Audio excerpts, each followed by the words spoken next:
Je m'appelle Moshe Sadia, je suis lieutenant-colonel dans l'unité de sauvetage de l'armée d'Israël. Je suis là aujourd'hui pour vous raconter un miracle qui m'est arrivé à Tzuk Eitan en 2014, qui m'a donné la possibilité d'être ici et pouvoir vous raconter cette histoire.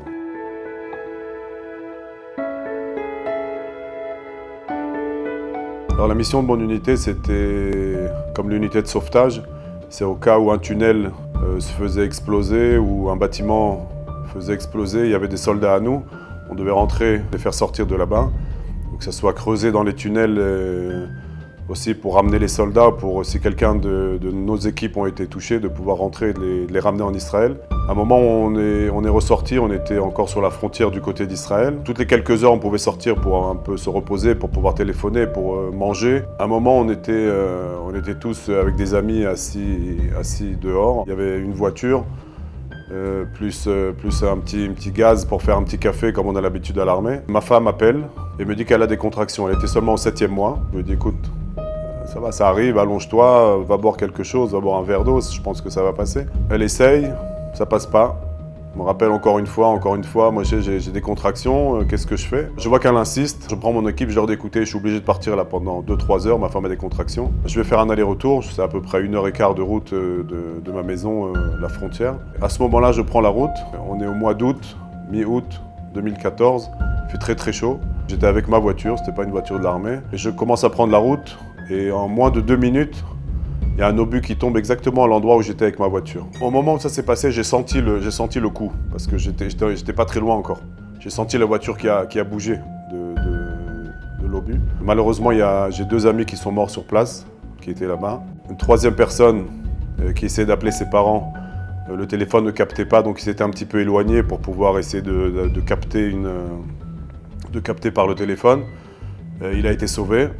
Il était sauvé physiquement, malheureusement pas moralement, parce que dès qu'il s'est retourné, il n'y avait plus rien. Je raconte ça parce que c'est plus pour expliquer comme quoi que chaque chose dans ce monde, que ce soit, je sais pas moi, une feuille qui pousse ou n'importe quoi, un petit bébé qui est dans le ventre de sa mère, qui est au 7e mois, qui pousse avec son pied et qui pousse et qui pousse et qu'il insiste, il a sa raison. Grâce à ce petit coup-là qu'il a fait dans le coup, aujourd'hui je suis là et je peux vous raconter cette histoire.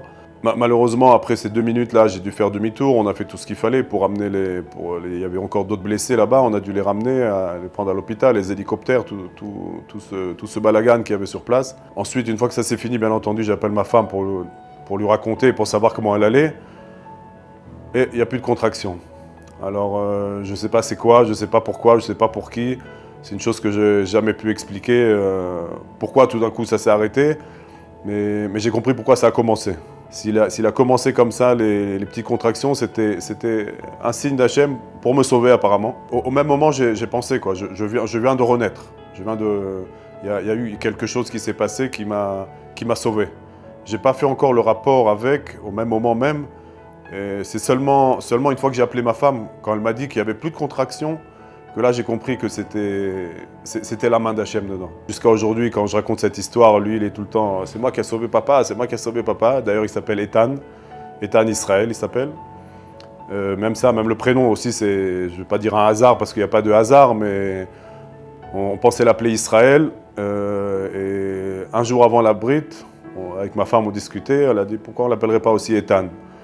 Alors qu'il n'y avait aucun rapport avec le Tzuk Eitan, mais bon ça s'est fait comme ça. Il s'appelle Eitan Israël, il est, grâce à Dieu, très, très vif, un vrai Israélien. Bien entendu, j'ai fait une grande Seouda Todaya parce que c'est grâce à ça que je suis là aujourd'hui.